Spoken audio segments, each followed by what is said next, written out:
Let's do A. I wonder what happens if you pick B though. After he knew she had a point, he decided to back off.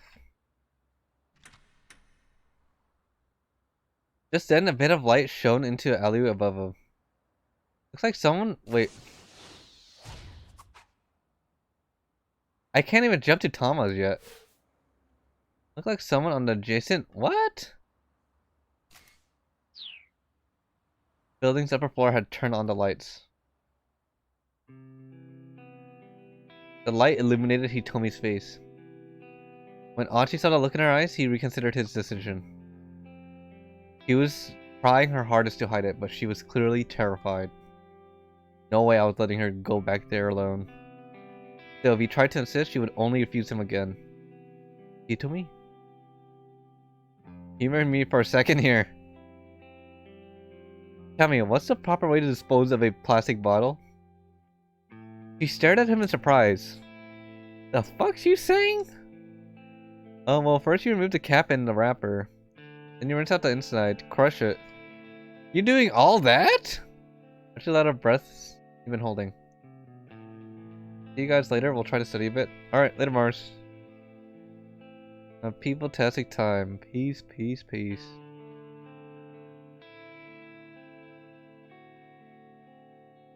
Wait up. Hi, Mars Bandito.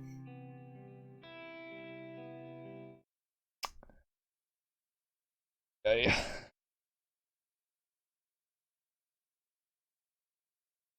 Oh, hold up. Stretch time.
Whew.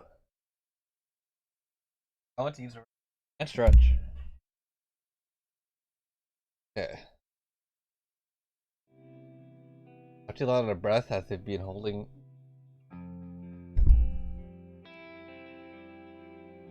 Huh? I don't understand. What's good? Whoa! You gave me a reason why I had to help you out. I super respect people who respect the environment. I'm one of those, whatchamacallit, an environmentalist.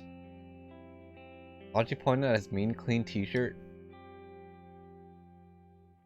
Me hesitated, and what was your plan if I said If I said the answer is to toss the plastic in the trash, well, then I need to stick with you in order to teach. Environmental awareness begins with good education. So you're going to tag along with me regardless. Look, I'm just super pumped to learn that you care so much about proper recycling. Achi cracked a huge grin. Okay then. Okay. If you're really that sure about it, I guess I could use your help a little while longer. Let me flash him a little smile. Man, she's so cute. God damn, she's so bad.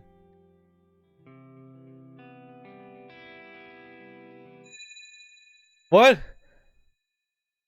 Then something else caught his eye. Huh? What's that there? Looks something black was stuck to the top of her head. Actually, what are you staring at? You got something stuck there. What, on my head? Without thinking, he told me reached up and plucked it off. Ah! That actually scared me. Ew! About 10 centimeters long, its body glistening black, sporting feelers and several pairs of legs. It began to wreath and wriggle between slender fingers. God, Achi yelped. It's a cockroach! Ew! He jumped backwards, but he told me didn't show as much as flinch. Whew. Sorry, that gave me a bit of a start, he continued. Guess it must have fallen from one of the windows up there, huh? Still, Hitomi did not move. Hitomi? He didn't appear to hear him. Hello? Hitomi? Oh. With a muffled gurgle, Hitomi passed out on the spot, her body stiff as a mannequin. What? Hitomi, are you okay? Hitomi! No! But no matter how loudly Achi called her name, Hitomi would not come to.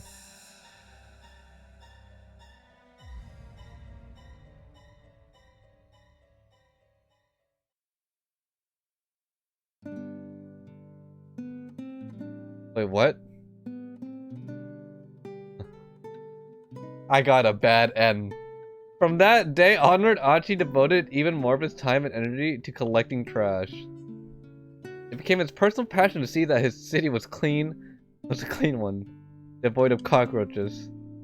That was the mandate he had been handed. If nothing else, his atonement.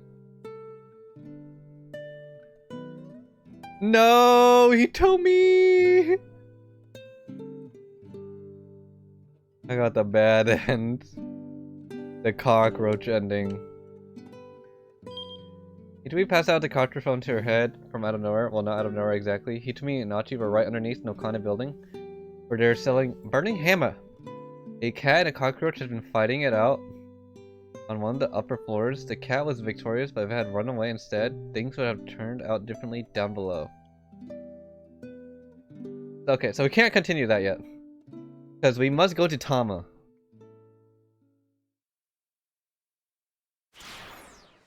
Alright.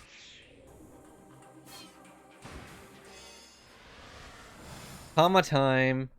In 1 hour, the Burning Hammer sales demo will begin. Clink clank. Kiri is laying out the assortment of snacks that we'll have on hand. This girl reminds me of a Korean rapper. I don't know why. A Korean male rapper that we have on hand. Hey Tom, are you hungry? Why, yes I am. I mean, that should be pretty obvious at this point. All I've had since putting on this stupid mask across from some burning hammer and a bunch of iced tea. Hey now, Cheery shoots back. What's with that attitude? Cheery, you do not remember that you ate my lunch, right? The sticker said it was the best before noon. You just made that up. Yeah. Does it not remind you of the guy from Death Note? Alright, you had to be more specific. Which guy? Okay. Kiri, the big girl, kind of reminds me of this guy.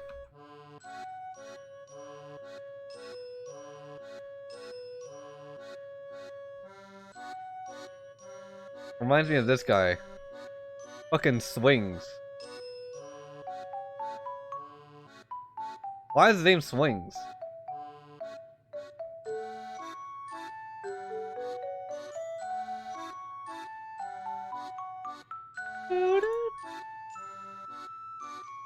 In terms of looks.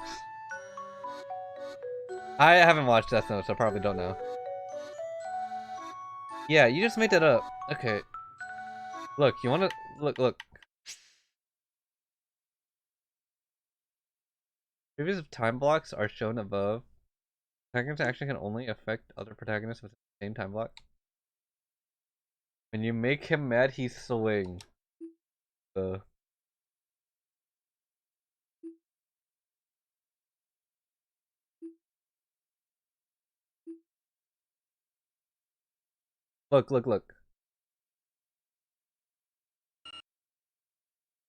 Fuck, it won't let me reread it. I want to go back to the image of her eating a chip. She kind of looks like him. Okay, folks, Mr. Yanagishita calls out as he lifts into the room. Lunch break's over. Back to work.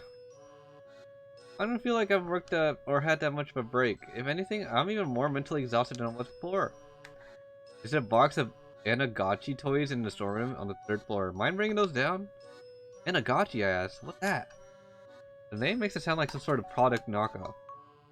Mr. Yanagishita's face widened in surprise. Never heard of them?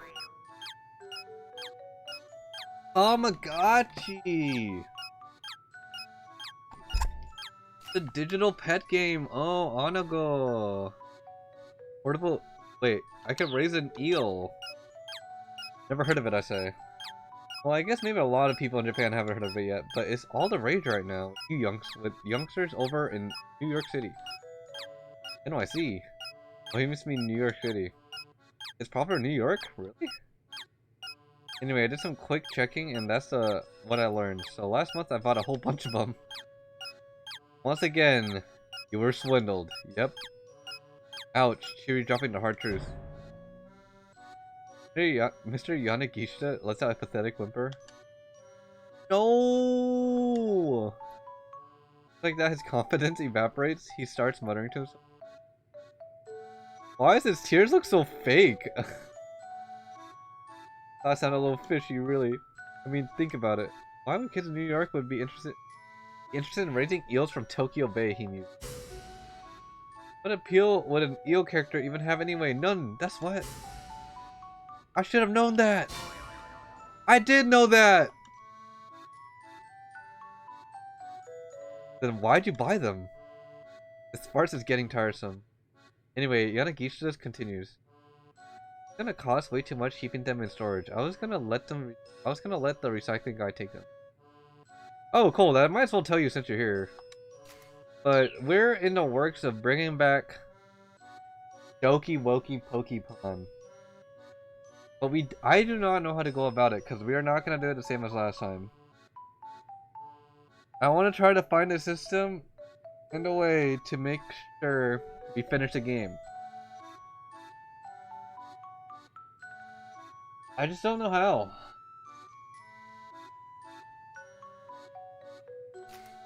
Blind Catatonic. Dokapon Up or Kingdom? So what the hell is Dokapon Up? Kingdom. What is Wait, what is this? Wait, is that a new Dokapon game?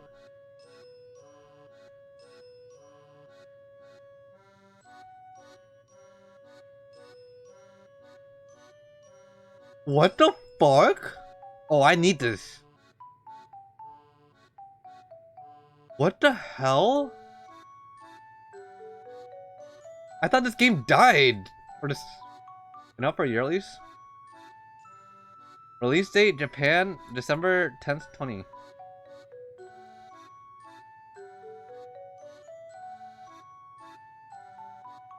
What the fuck?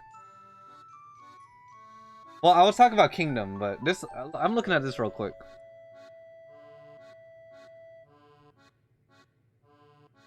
You get it, or you get it legally through Japanese eShop. Yeah, but wouldn't it be in Japanese? So how do I play it?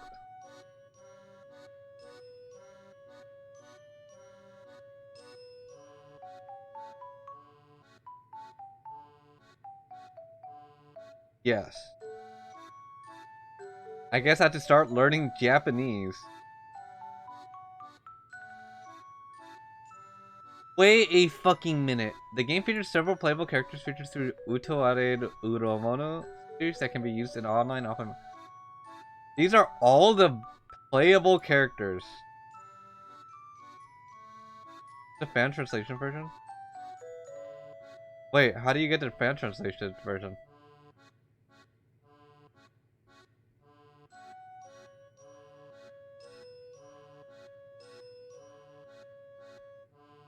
What in the world? That is sick.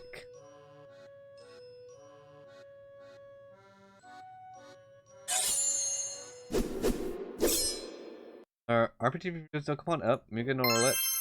Let's see the gameplay. I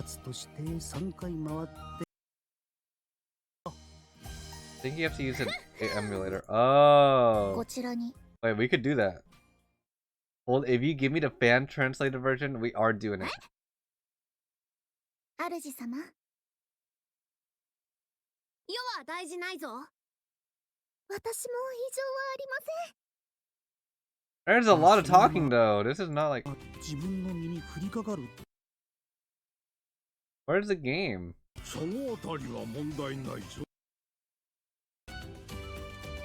Right, there's the game.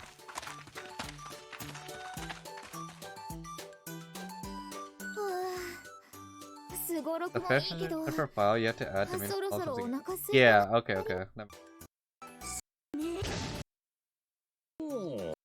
What in the fucking world though? Okay, this is a lot of talking for this game.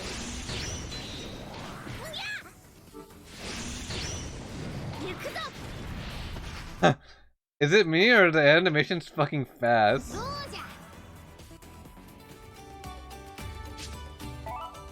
Wait, is it not a big board? Is it like small boards?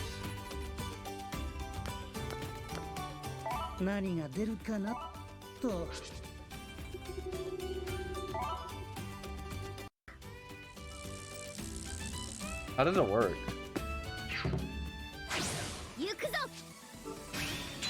That's a level 1 monkey. Is it a big board? Well, I want to see the opening movie.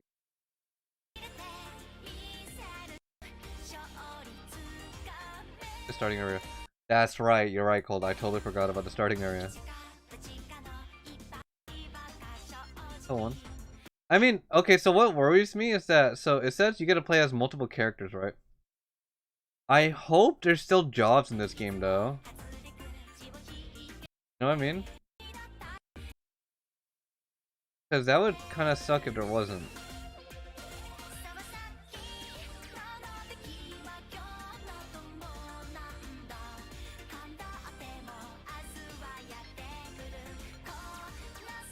And to rub it in, it'll never be localized. The entire style is based on Japanese fantasy. Man, shut your ass up. It will be localized. Which import? Dokapon up.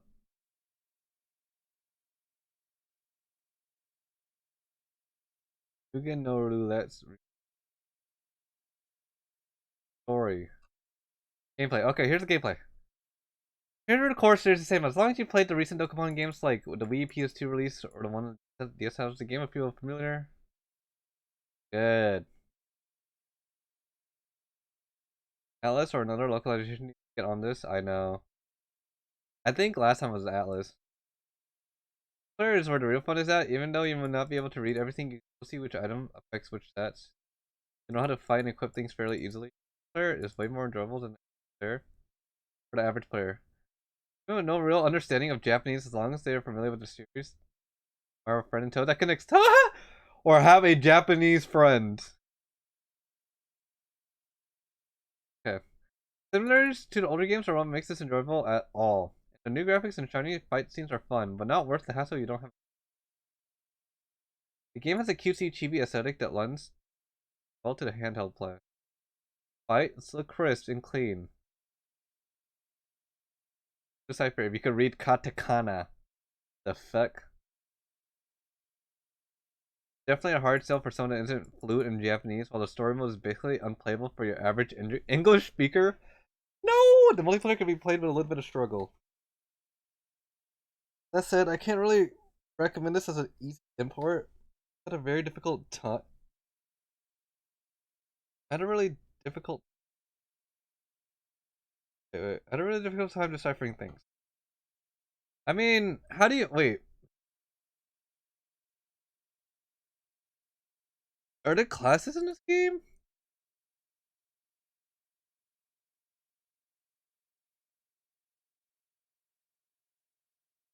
I don't think there's classes. Oh, looks cool though. Whatever. Okay, so back. Okay, that was a big like distraction. Back to what I was saying with Dokapon.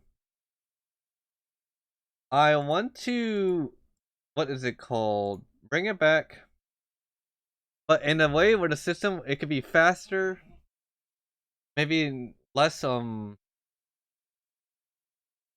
what's it called? Less commitment. Because the problem back then, I think the main problem back then was it took a long time to get shit done. I mean, I don't care how long it takes, but because it took a long time, people stopped caring. Right? People did not care anymore. So, one thing I was doing, you know how like that one time we just watched them play cold? Uh, maybe we just put it into segments. We put people into team and they just cheer for their CP. Even though it doesn't seem that fun, I'm not gonna lie, especially for people that like you that want to play the game. I'm pretty sure it doesn't seem that fun. You know what I mean? But it's like it's something. Another alternative was like splitting it or like doing half player and half CPU. I know before you told me about like just making anyone be able to control anybody.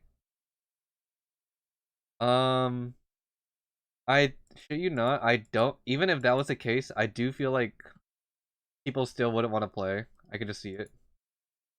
Well, just not the, just more so than the uninvested people. I could see that 100%. That and the fact that there's no. I like it when you're immersed into your character. You know. I don't know. I like when there was one person or a team controlling one character and they were like, you know, that's their team, that's their character type beat, right? Because there might be cases where cold you're gonna have to control like 2 or 3 characters, and that's you know it kind of ruins like the immersion. What I think.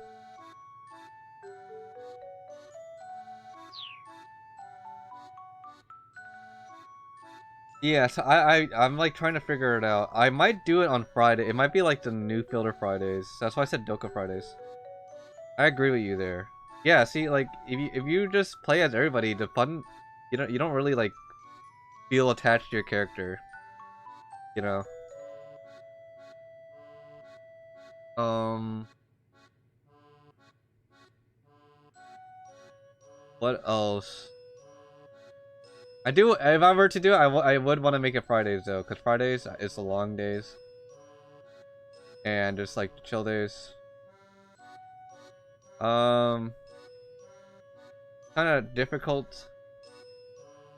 I think at the end of the day, commitment will always be hard, right? There will always be people missing because of like life. You just stuff you can't really help. So, you know, it was pretty delicious. Oh, cheer, Yanagishi, that verse. Flirts. Thank you. Toss her hand in gratitude. I think the easiest way...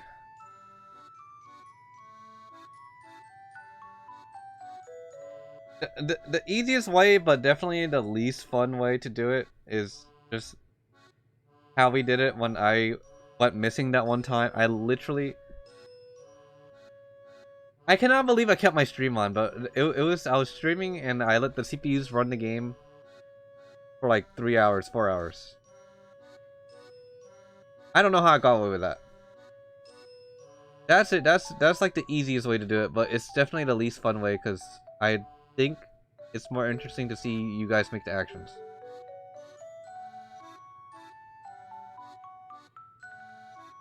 I wasn't exactly complimenting you there, boss.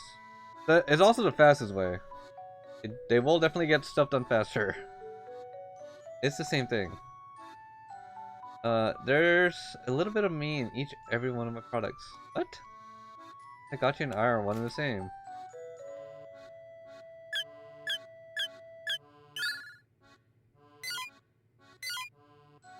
What the hell?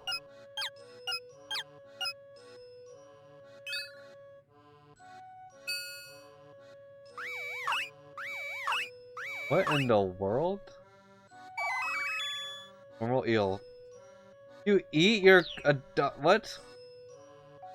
Which is to say, eels and I are one and the same. One then, say something nice about eels. 80 times to write in without missing a beat. These are awesome when it comes to eels. When it comes to sushi, 100 pieces barely whets my appetite. You know, these two make quite a pair. That really means a lot to me, Judy. Thank you. I don't understand what any of this is, but if it helps mend Mr. Yanagishi's spirits, I guess I can't complain. You know, here's a crazy thing we could do. So, one crazy thing we could do. It might be a stretch. I don't know how big of a stretch. Is what is it? Parsec. We find 3 people. And you know what? I'll play myself because I feel like it's hard to find, like... I'd have to play myself. 3 people to parsec with.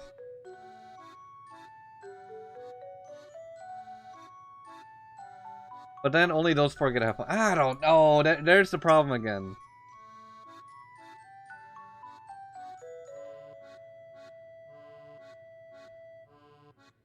I don't understand. Actually, no. I'm pretty sure everyone's probably saw Doka already.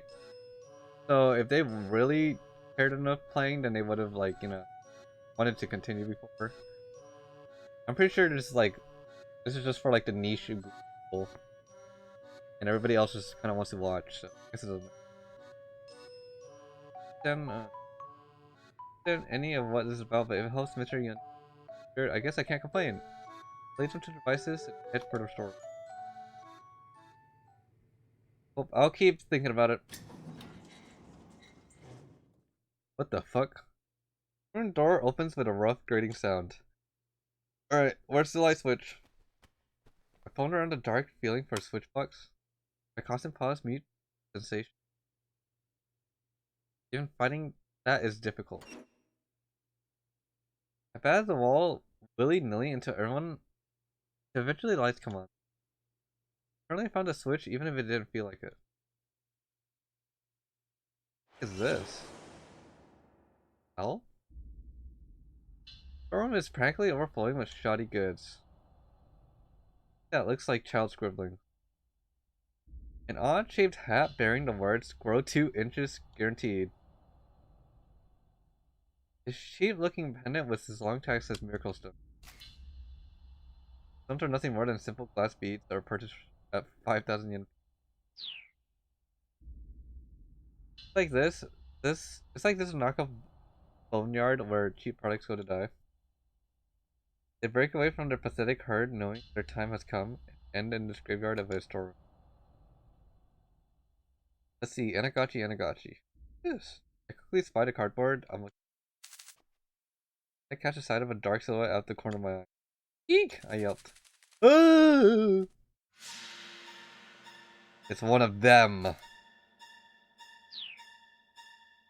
Size, the speed, the dark shape, it couldn't be anything else.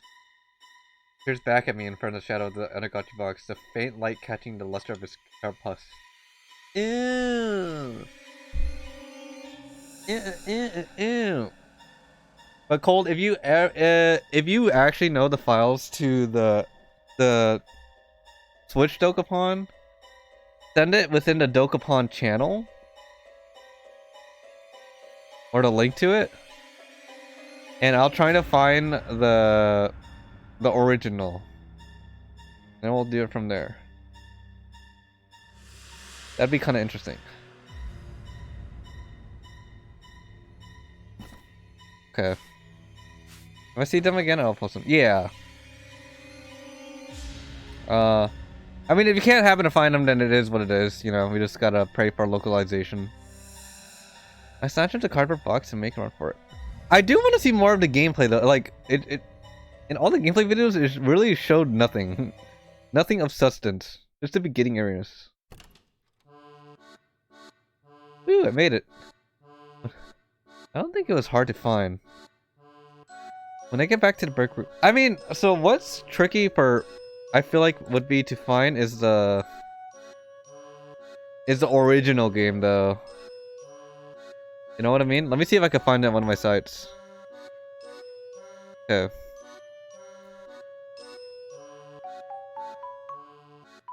Okay. Dokapon up. Are you kidding? I found it.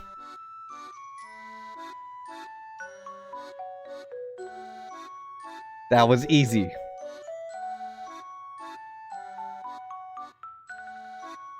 What the fuck?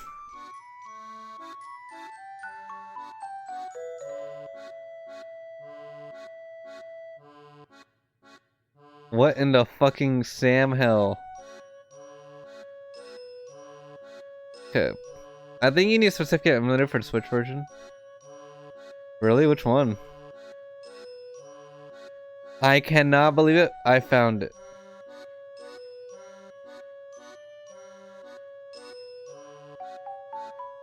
Bro, thank God for 2 layers of ad block. My ad block, every time I click on something, it's something hella ads.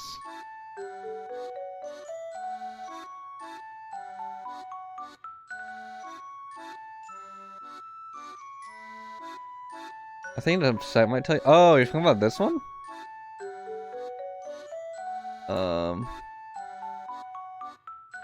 Then search and speed games playable with Yuzu or Ryujinx. Okay. I usually use Yuzu.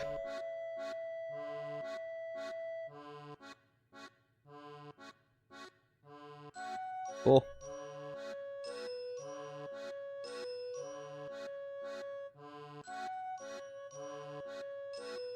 Yuzu was the name. Wow, we're actually doing it. Hey, maybe next Friday, Doka Fridays. When I get back to the break room, Mr. Yanagishida was still clutching Q's hand. An eel's super tasty when you salt broil it too. There's some Twitch streams to show off the English translation. Thank you! The Tempero style is probably the best. Thank you. Well, Mr. Yanagishida's spirit have certainly turned around. Okay, got it. I hold the big cardboard box. Excellent, thank you. The girls are... you girls are the greatest. Yanagishida shouts. His voice resounds with gratitude. Hey, that's it. I just got an amazing idea. Why don't the 3 of us start our own company? No. Kira and I responded in unison. Man, you 2 shot that down quick. Well, for today, let's just focus on selling Burning Hammer. By the way, I asked, where is the Burning Hammer? Or was it any in the storeroom? And I don't see anything here either. Oh, that's right. It's out back in the loading dock. We should probably go bring it in. And we should probably bring the Anagachis with you. Any countries with you too. There's something that's gonna be showing up soon. Come on, let's go. Huh.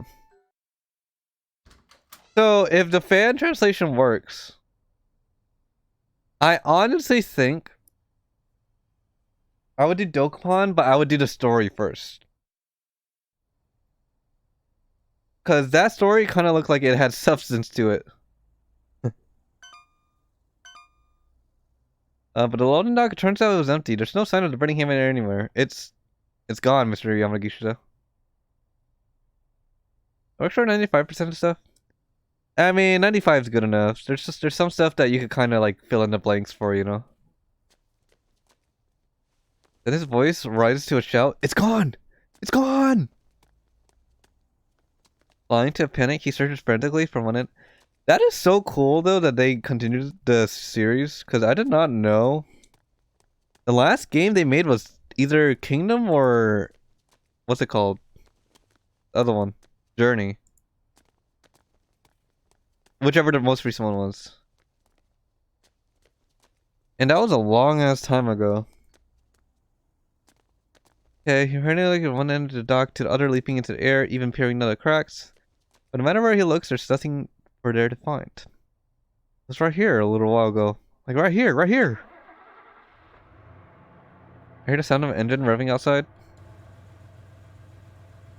Mr. Yanagishita cries out in alarm. We can see the truck starting to pull away. Its bed is piled high with cardboard boxes and other sort of trash. Hey boss, is that? Yes, there it is! Boss! Mr. Yanagishita begins racing toward the truck. My burning hammer! His voice cracks as he cries out. Get that back! Give it back! But he's no match for the speeding truck, and the box of burning hammer vanished before his eyes. Burning hammer! Come back! Come back!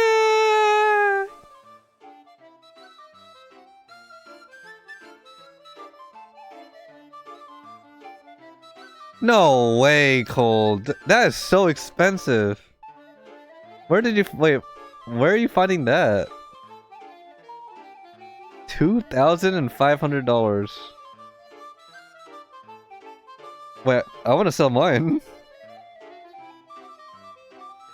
Something like out of a movie. What the hell? What's up with that truck? Who the heck was that? Hey, don't look at me, I replied. Oh, with all those piles of stuff, it looked like they were just recycling guy. I wonder how I even got that game. I'm pretty sure I, like, was at GameStop one day, and it was, like, at the bargain bin. Yeah, Google Shopping.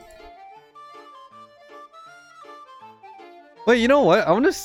Okay, I should probably not do this now, but I wanna go on Etsy to see if there's any, like, Dokapon stuff. Dokapon... Alright, let's see. Dokapon Kingdom. Wait.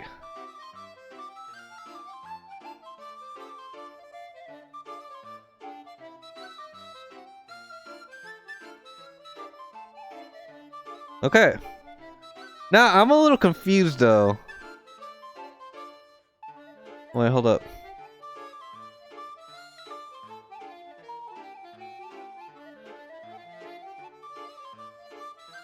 I'm a little confused because, like... So, why is this one like this, but this one like this? This has to be the Japanese one, huh? Because I remember my disc looking like this, I think.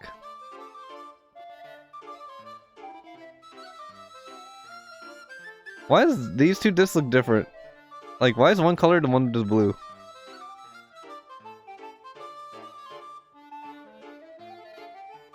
Hey, this is cool. A Dokapon keychain? What in the fuck?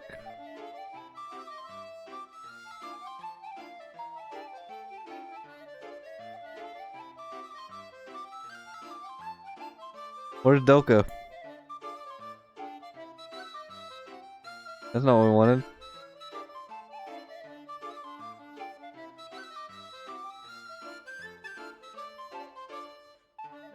Interesting. These are pretty expensive. What the hell is up with that truck? As soon as it says revelation dawns on his face. The recycling guy, he mutters. I can see the color drain from his face. The words recycling guy give me an idea. If it was him, maybe he thought he was picking up the Enagachis by mistake. We have to find it. We have to find that truck. The man is absolutely beside himself. What's going on?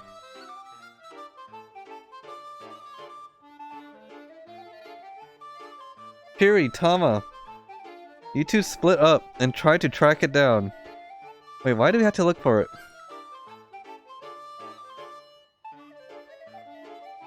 If there's no sales demo, there's no money to pay you. And then all the work you've done would be for nothing, right? When he puts it that way, I guess there isn't much of a choice. Somehow, one way or another, we'll have to find that truck. Can't have gone that far, he continues. Now go hunt for it like the life depended on it. Kiri and I look at each other and sigh. How do you want to do this, she asks. Want to search together or should we split up? Let's go together. So Cheer and I headed out and searched for the truck.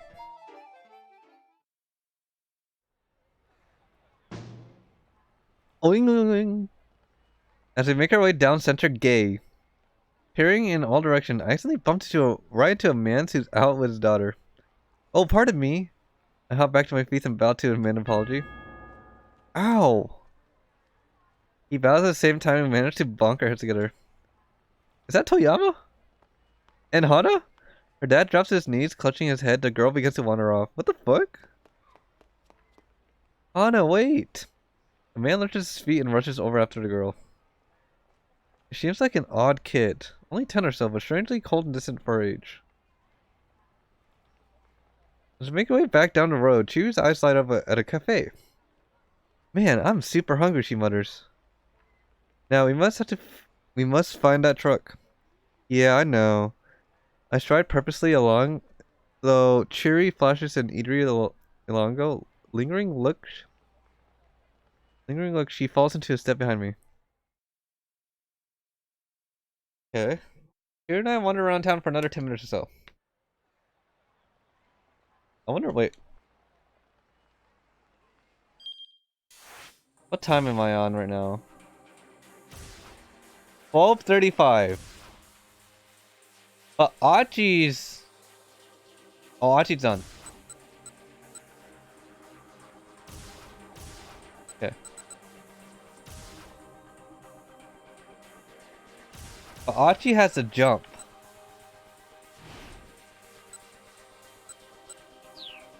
Somebody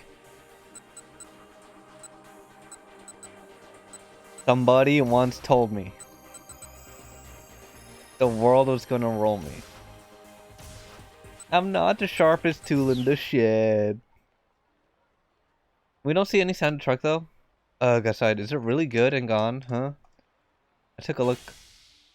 Huh? Wait, what? Kiri's gone. She must have slipped away to me at some point. I take a quick look around, but there's no sign of her. When did she split off? She was just there 2 or 3 minutes ago. Oh my god, you guys remember these watches? G-Shocks. It's 12:35. The sales demo starts in 25 minutes. What do? I don't have time to go looking for Chiri. Guess I have to keep searching for the truck by myself then. I have no clues to go on, so I don't know how I'm ever gonna find it. Arg. What should I do?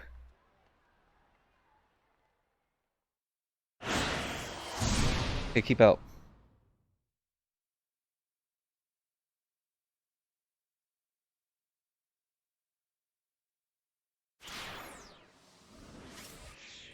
Easy, keep out. Easy. I have Armatron. Wait, what? As we go here. Okay, then. Okay. Wait, whoops. Do it from here. Wait, what do you mean by that, Cold? Looks like someone was just adjacent. Oh, the watch? Sorry, I don't know my watches.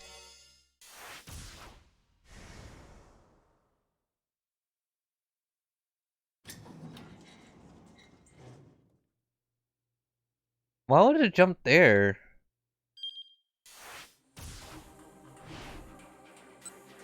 Oh, I see. I don't like watches. I don't like it how it constricts my hand like a fucking snake. It looked like someone's adjacent building's upper floor had turned on the lights. Light limited to Tomoe's face. When Achi saw the look in her eyes, he reconsidered his decision.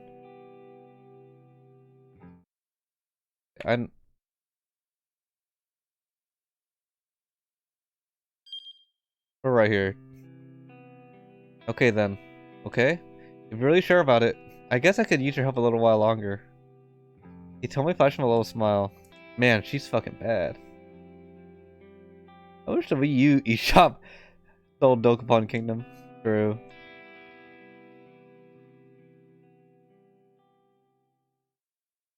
Now we're back to Achi.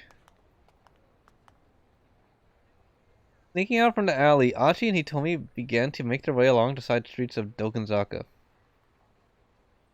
And many other games. Hanoko. Tell Nintendo.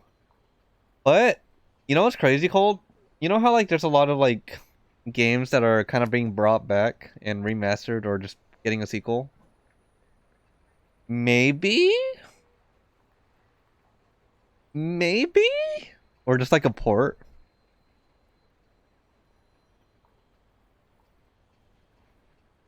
I actually can see Dokapon getting a remaster.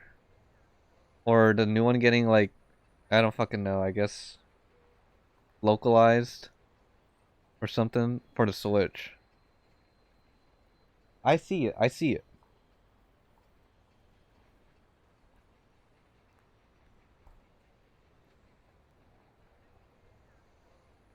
I see the vision, you know what I mean? Pokemon Kingdom getting a port would be legendary. It would. Pretty big detour compared to taking the main thoroughfares. That would be worth it if it meant avoiding a man with a cane. Archie looked over at Hitomi as she walked alongside him. Her face is solemn.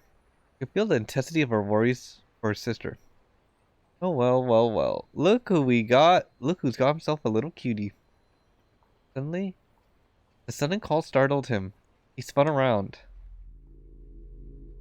Yo, Mean Clean, over here.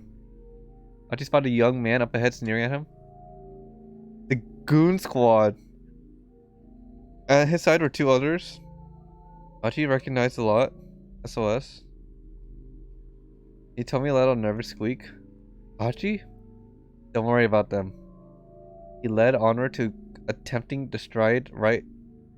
He led her onward, attempting to stride right past the trio. Well, hey, you just gonna ignore me? Isn't there a direct coming soon or no? When's the next direct? I want a direct now.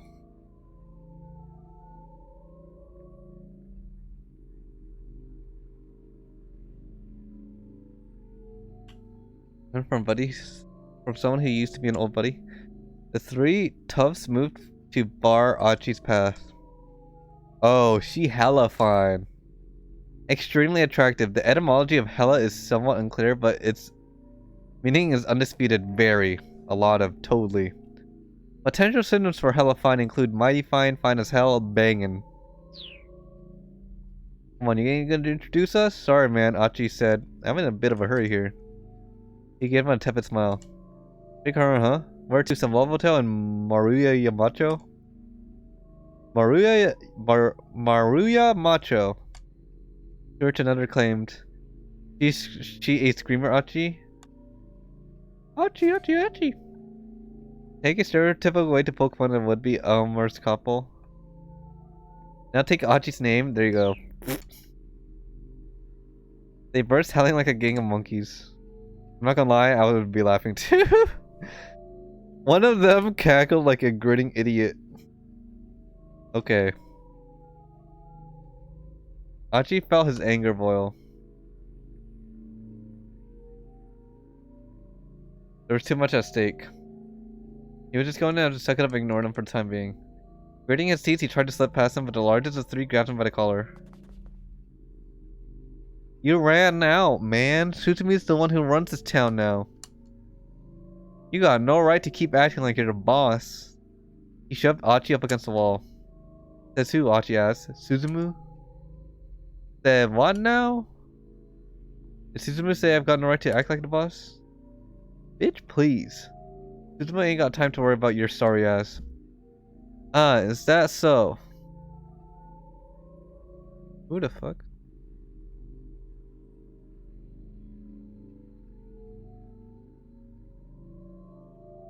What the fuck?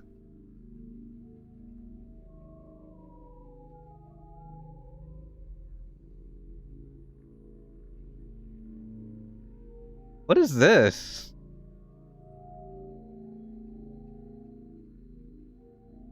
Oh, it's a scam, huh? What the fuck? Got a random goofy odd message. On Discord. On the Discord. Bitch, please. Suzumu ain't got time to worry about your ass. Is that so? Oh, shit!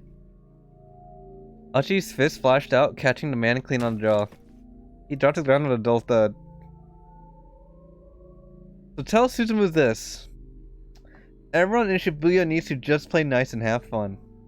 Achi kept his tone light and jovial, but he eyed the other two puffs like a hawk eyeing its prey. "You going to be alright?" Hitomi murmured. He looked at the man Achi had laid out with some concern. "Oh, he'll be fine. If that's all it took to knock him out, he's got no right to act all badass." Achi, huh? I don't believe I've had the pleasure. A taller man with an angry gleam in his eyes had appeared atop the steps nearby. He must have turned up during the commotion. He radiated a distinct aura of menace. "That's me," Achi replied. "And just who are you?" For once it was someone he didn't recognize. "My name's Yoji Kiryu." He used to roll a gang from Ikebukuro up into a film months ago known as the Killer Whale of Bukuro. He answered any and all resistance with his fist. His crazy antics led him to being kicked out of the gang. However, he's lately been hanging with Shibuya. "I joined the SOS after you left. Now I'm Suzumu's number 2 guy." The newcomer stared at Achi's face, sizing him up. "Our legendary founder. I've heard so much about you." The founder. It had been a long time since anyone called him that. Been a bunch of arguing over who would take charge of a new group that was forming to set things straight in Shibuya. At some point, folks started hailing him as the force behind SOS. But founder that was just something his buddies call him. He had never paid it much heed. Shibuya was a place for fun, not hierarchies. At least in Achi's mind, that's how it was ought to be. Like how you busted up some mean old drug dealers, rescued your pals from Yakuza bondage. Captivity. You're a real hero. Kiryu's tongue flaked from his mouth like a snake's. Hitomi shuddered. Achi couldn't blame her for being creeped out. "But that's all in the past now, isn't it?" Kiryu continued. "You went modestly on your way, it's up to us now. And we've helped grow by leaps and bounds to help carry on the legacy. No matter who stands in our way." The thought didn't sit right with Achi. If aggressive expansion was the name of the game, the gang was losing its touch with its roots. It wasn't about keeping Shibuya safe and fun anymore. "Make SOS bigger, huh?" he said. I'm guessing that was Suzumu's call as well. He didn't answer his question.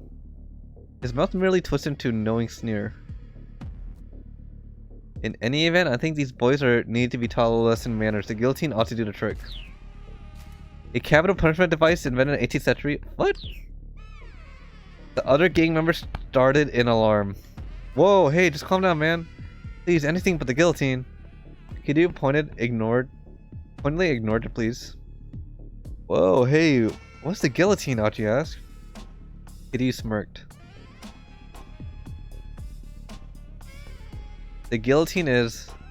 The guillotine, oh! I like it, I like it. With me, worms. Without a glance back, Kitty strolled away. His two underlings followed him unhappily. Archie wondered what lay in store for them, but right now, he had more important things to worry about. Come on, let's go. Dick Hitami by the hand and they were back underway.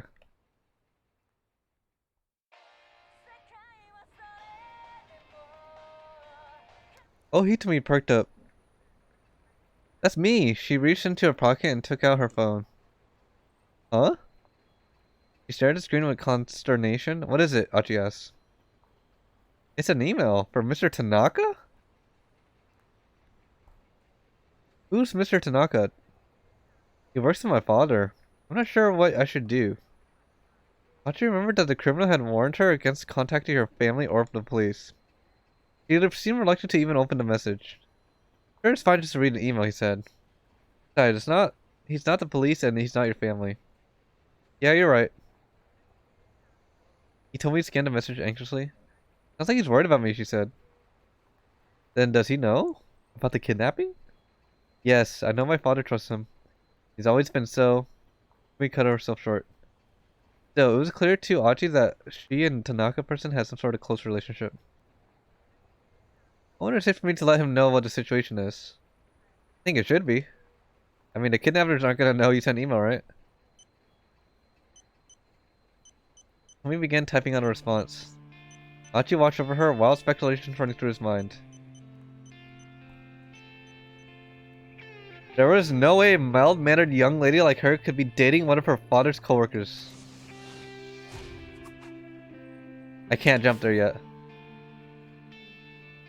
Unless she was about finding herself a sugar... She was all about finding herself a sugar daddy.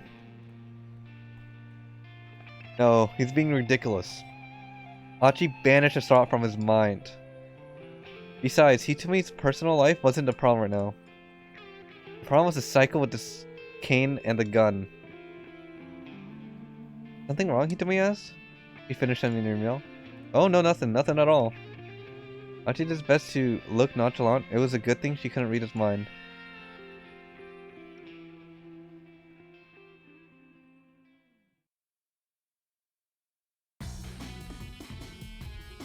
Okay. Okay. Okay. They exited Center Gay. Center Guy. Gay Guy. Guy! And resumed their approach towards Zokozaka by Mario Macho. Another long detour to decrease their odds of running into the gunmen. They made an unlikely pair. Scruffy Archie limbs lackadaisically sweet. Is that a word? Scruffy Archie limbs lackadaisically. Is that a fucking word? Oh my god. Lacking enthusiasm and determination. Hide his embarrassment and brisk, purposeful Hitami. Archie found himself watching her out of the corner of his eye. He still could feel her anxiety. He wished there was some way he could ease her fears. Hey Hitami, mind if I ask you something? Huh? Sure, go ahead. Okay, so, like, I realize this might be kind of a weird question, but...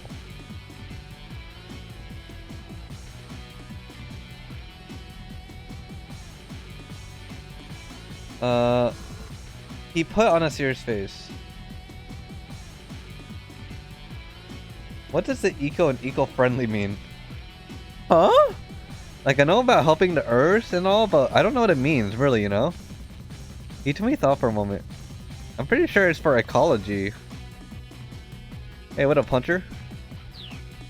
Which is the science of examining the relationship between man and nature. Oh, right, science. How are you doing tonight? Ooh, ooh, ooh. How are you? A faint smile crept back onto Hitami's face. So you ever hear about the clean river here in Shibuya? Marvel didn't win the lottery drawing. I mean, but did anyone win? Did someone win? Isn't it still going? In Shibuya, really? Not sure yet. Ask 100 youngsters outside of Shibuya Station the same question and you probably get that same answer 100 times. Bro, if I were to win the lottery, I'd keep it low-key as possible, bro. I know my ass is ready to pop off, but knowing if people fucking heard me pop off, they'd be like, blah blah. You know what I mean? I'd be back in Cali right next to you. Oh. What about your girl though? What do you do? Bring her with you? Ask 100 youngsters outside Shibuya Station the same question. You probably get the same answer 100 times. Trying to find a hot Asian one. Once I get rich.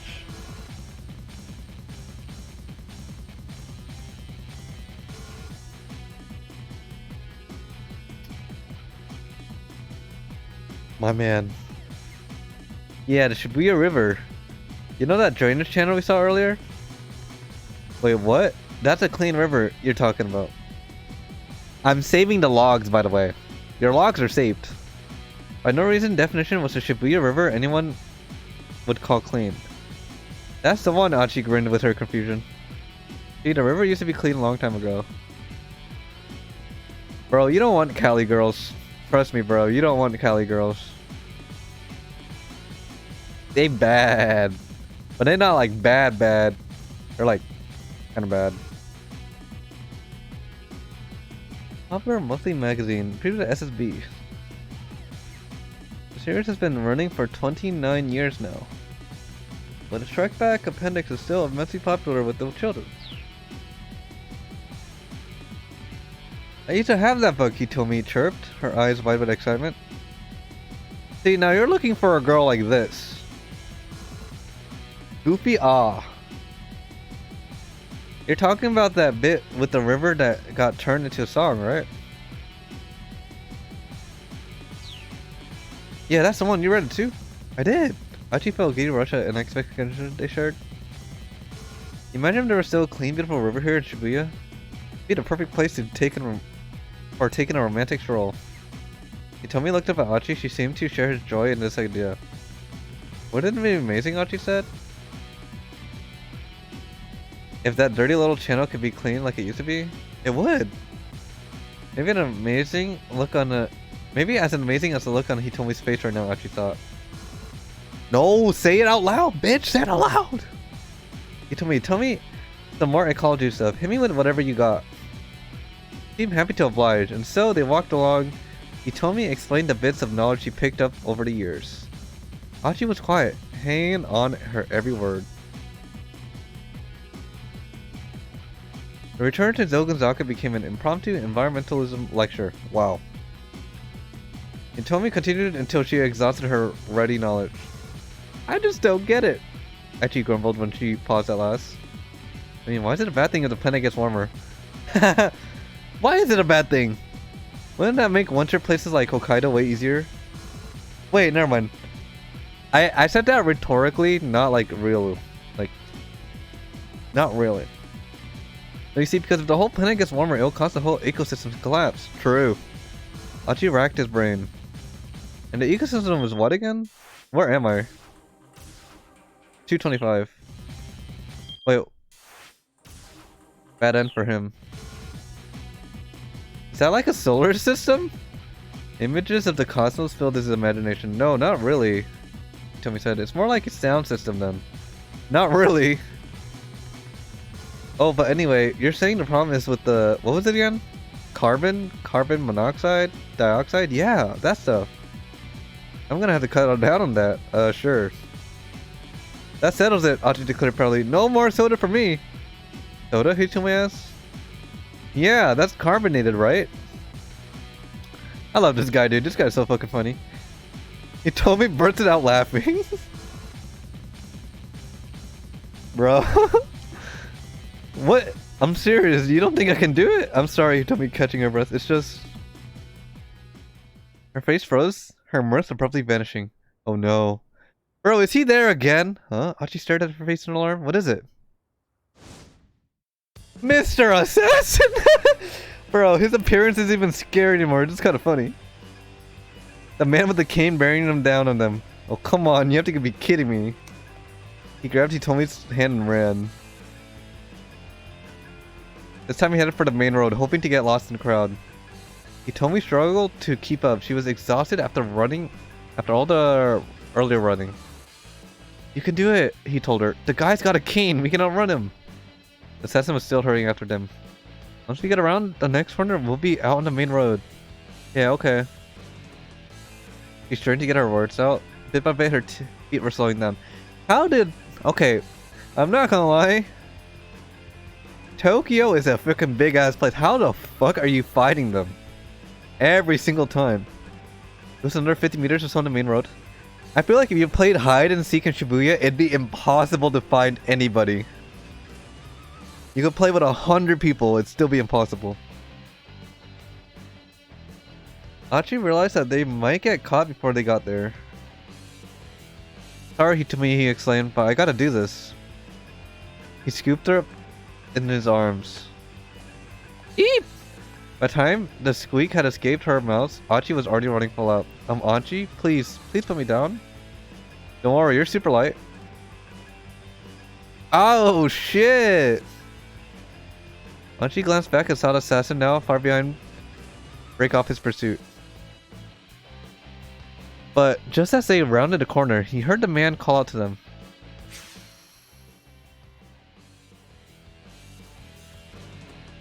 What if that was the good guy? Achi almost stopped on reflex. Hold on, did he just shout my name? How the heck do you know my name? Quaking with unease, Achi slipped into the crowd. What the fuck? Achi, could you please let me down now? A meek voice pulled him from his panic. Huh? He looked down at the girl in his arms. Oh. Even the crowd all around them were watching and chuckling. I mean, I'm really happy he saved me and all, but being carried around like this is, Toma's blushing beet red. But Achi's expression had gone pale. Achi, wait! He had really hurt that, right? That's what it sounded like. Yeah, he told me back on her feet and his shirt sleeve wiped the sweat from his face. You okay? He told me asked. I feel like this is a fucking movie. Like, there has to be a movie of this. There has to be like a fucking anime, I don't know. When we were running just now, what did the guy say?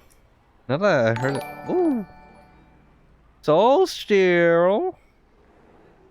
With the raid. Yo! What up, raiders? I appreciate the raid, but we're actually ending soon. Dad. But you guys can hang out for the meanwhile. How you doing, Soul? Not that I heard no. Huh.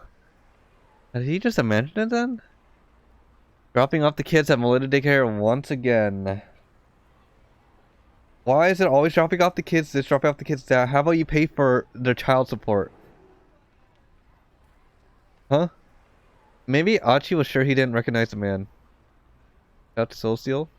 Playing Stardew Valley. Ooh. How'd your stream, bro? There's something weird about that guy, he murmured. He furrowed her brow. You know, I'm not gonna pay for child support. God damn it! You're lucky you fine as hell. There's something weird about that guy. Though, he murmured. She furrowed her brow. No matter where we run, he keeps catching up to us. That's true. So I can invest in our future. It's always the strawberry seeds with you. When will you understand that that business is not gonna work? It's been 10 years, Soul Steel. 10 years! No matter where we run, he keeps catching up to us. It's almost like he knows where we're going. He's right. Finding a particular pair of people in a place as big as Shibuya border than possible. I was just talking about this. How the fuck does this guy keep finding us? Yet somehow the assassin has tracked them down several times now. Yeah, Achi said. Blankies, Valentine. All you ever say is blankies and Valentine. How you doing today, bro? How's it going? How's it going? It's like he's got some way of locating us or something. You gotta set an idea. That's it. What if they're doing the whole tracking thing, but like backwards? Doing good, short stream. How's Stardew? You know, so Stardew's one of those games that are like impossible to find a bad review on. And I've tried it, right? I tried it and it was on sale, and I'm not gonna lie, it was not my cup of tea. I'm just not a farming sim guy. I like literally, I'm probably one of the few people that refunded that game. Literally. Itame's eyes widen. Okay, so you know how in the police shows they always stick a tracking device? Whoa. Yeah, I committed a sin. That's sussy. Cleaned up a lot today though. Cleaned up like your room, your house, your life. That's so backwards. Isn't the right way to describe this? But Achi realized that he does seem to know that the tracking device is at least a radio transmitter that can be located by the small signal it emits. So we're on 1235. That's sussy. Backwards, yeah, like instead of putting your track on the money, they put it on you. Hitomi frowned. I don't see how I could possibly have a tracker on me, she said. I mean, I'm just wearing clothes from home. Oh, huh? Well then how is he doing it then? Oh, Kuze is a part of this. He put the tracker on that bit. Barely a moment passed from the moment. Barely a moment passed from the moment he got the words out of his mouth. Again? This guy gotta fucking get alive, bruh. Cut some grass. Once again, the man with the cane stepped out of the road and ahead of him. It really did seem like he knew exactly where they were going to be. There's never a scene where this guy isn't like pointing a gun with us. I've never seen him not point a gun at us. He threw Hitomi's waist and ready to pick her up again. It's okay, I can run myself. Achi took her by her hand and said they raced into another alley. This guy, will he just not give up? At the far end of the alley, he could see a forklift parked beside a pile of cardboard boxes. Achi decided to. We're gonna drive at this guy. This ends now. Achi leaps into the forklift and hit the ignition. It's the remix to Ignition right now. We're killing him here and now. We're the man with the cane. Oh shit! The tower of boxes struck the man with a thud. Achi kept accelerating, driving him back a good 10 meters or so. Did we kill him? Wait, I see the hammer! I see our energy drink! The gunman let out a low grunt at the impact. Achi then hit the brake and shifted back into reverse and hit the gas again. Back him as fast as he could. How do you know how to drive that? The boxes crashed down in a heap, burying the assassin underneath. Several boxes spilled from the broken cardboard and shattered on the pavement. Hey, what the hell are you doing? A middle-aged man in a sanitation uniform had come running at the sound of the forklift. Sorry, man, got a blast. Achi claimed as he jumped from the vehicle, and don't forget to recycle that glass. He took Hitomi's hand and sprinted away at the alleyway. The sanitation worker glowered after him, then turned and gazed despondently at the jumbled pile of boxes and broken glass. Fuck, I think I chose the wrong option, because I don't know if we were supposed to, like, get rid of that. Their ragged breathing echoed through the maze of side streets. That worked just to wind up fleeing for their lives again. Achi grounded his teeth. Fuck, I can't jump to him. There are two main types of teeth grinding. Here are an example of two. At the roughly same time, Minoru was grinding his teeth while trying to keep his schedule. Tomi, he groaned when they slowed down to catch his breath. I'm so sorry. Tomi was nonplussed. Dude, I'm learning new words by the second with this game. What the fuck is that? Sorry, whatever for.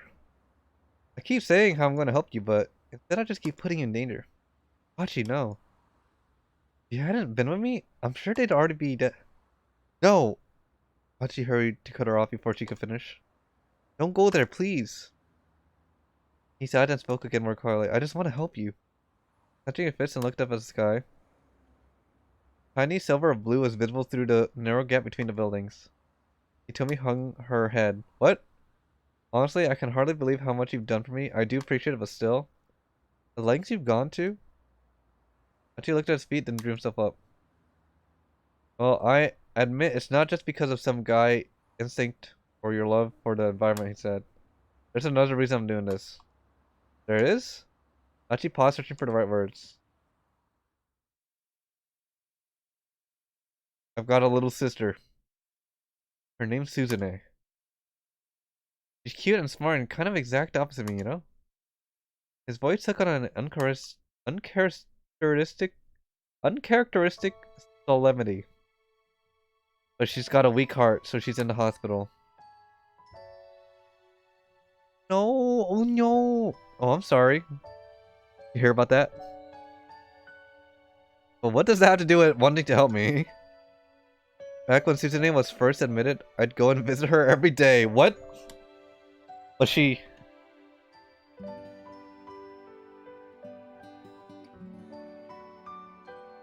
No, Achi, you don't need to come visit me every day, you know? The quiet hospital room made Suzune's voice sound all the more frail. What are you talking about, Achi said. You know I'm worried about you. Let me find my own, really. Achi heard that line before. The more she insisted she was fine, though, the more reluctant she was to leave her. Guys, aren't you the amazing guy who helps Shibuya together? They need you out there. Achi didn't know how to respond to that. Much as it was flattering to think he just played some important role, he was really just hanging out and goofing off with his pals. It certainly wasn't anything for his sister to be proud of. I'd rather you spend your energy helping people who need it more than me. What do you mean people who need the help more? Who could possibly need help right now more than you? Aji scratched his head in confusion and his sister gave him a weak, tiny smile. You'll figure it out, she said. Sure, they'll find you soon enough. I'm gonna be here with you. I'll be fine. Suzune's face was pale, but her tone was firm. My big brother is gonna be out there doing his best to help people. That's what makes me happy. That's what keeps me going. Oh yeah. Oh yeah. Her voice was clear and unwavering, as if to head off his rebuttal. Alright, Achi said with a reluctant sigh. Then I guess, like, I just go out there and help people who are in trouble? Satisfied, Suzune smiled. Thank you. You could promise me one more thing? Of course. Anything you like. He thumped himself on the chest. If you're going to help someone, make sure you see it all the way through the end. Okay? Okay. No calling it quits partway through, yeah? Got it. I just worry, Suzune said. I know you have a tendency to lose interest in things. Look, don't sweat it. I swear I won't give up on this. Pinky promise. But I want you to promise me in return. Promise me you won't let this thing beat you. No, she's got the vid. Suzune hooked her little finger around her brother's. Her sad smile fragile as glass. That's why. That's the ninja way. And so there you have it, Achi said. Oops, sorry. Well, we're about to finish Achi's story, the fuck? Well, not story, but chapter. Kind of rubbish story, I know. Not very funny. So your sister's heart condition is pretty bad? Achi nodded. You know, you called me amazing. There's nothing amazing about me, Suzune. She's the amazing one. She's the one in hospital so long in... Wait. She's been in the God damn, I can't read. She's been in the hospital so long, in so much pain, but she never complains. All I do is hang out and goof off with my friends. He gave me a shrug. But I just kept thinking about how happy she'd be if I really did help people.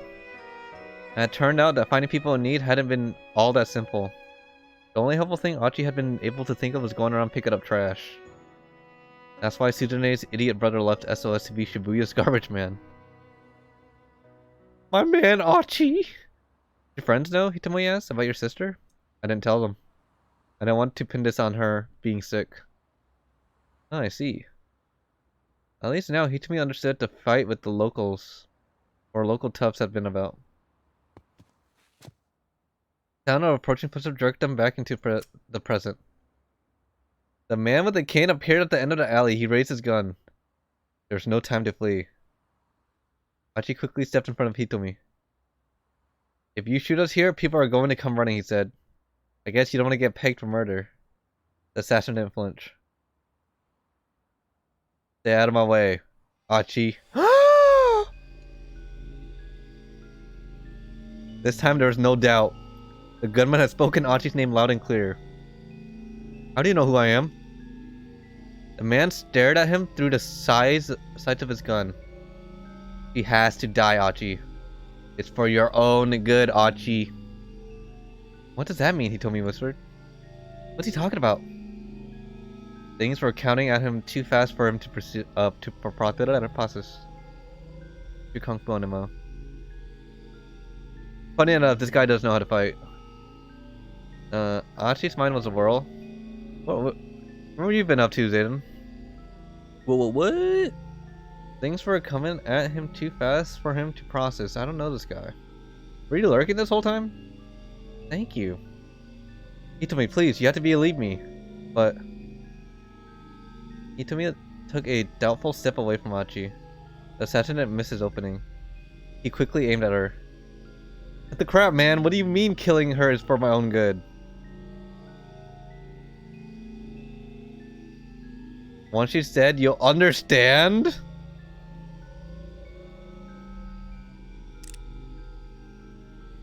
The gunman's finger tightened on the trigger.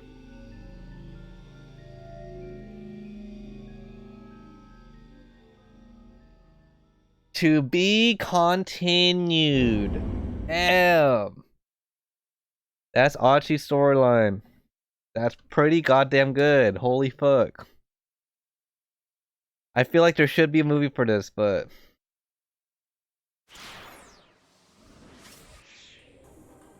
So we finished Achi's storyline. Next, we go...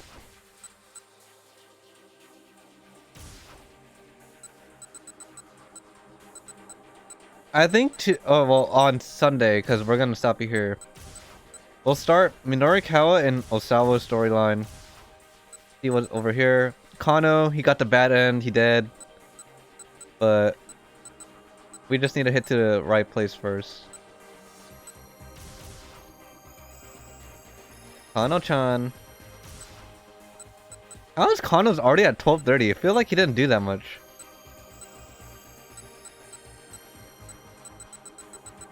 Damn. It all starts with this. I'm kidding. We'll stop it there. Hopefully you guys enjoyed that. I'm not gonna lie, really good. Zayden, hopefully you're having a good night. We're about to end it here. Okay. Quit the game. But that is it for today.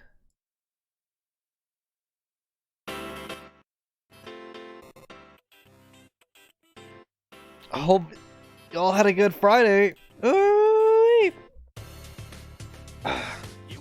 Appreciates all the raid today. Soul, Shats. The homies for chilling. Zayden. Hold. Lenny and Chris's are here.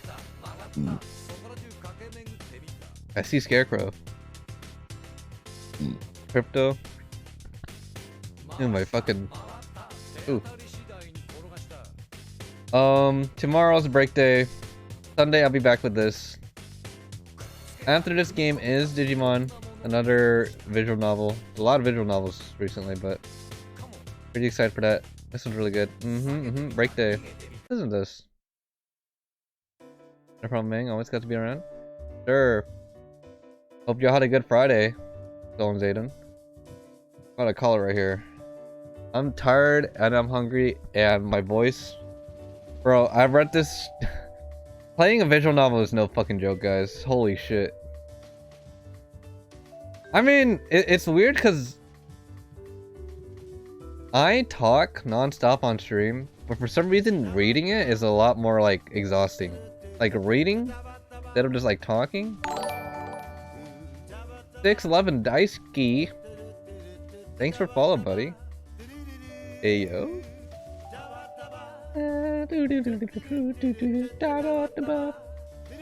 I hope if you're watching, I hope you enjoyed the game. We will continue Sunday. Tomorrow break day. Y'all have a good weekend. Ready? Ew. A single star in the sky. Alright, night everyone.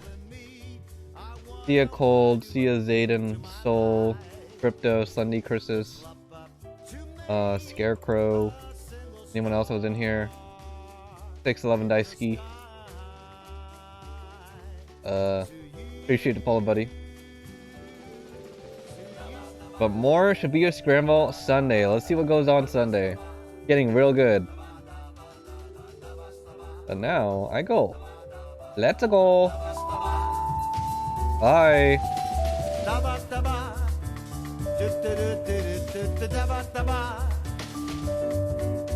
Have a good weekend, everyone.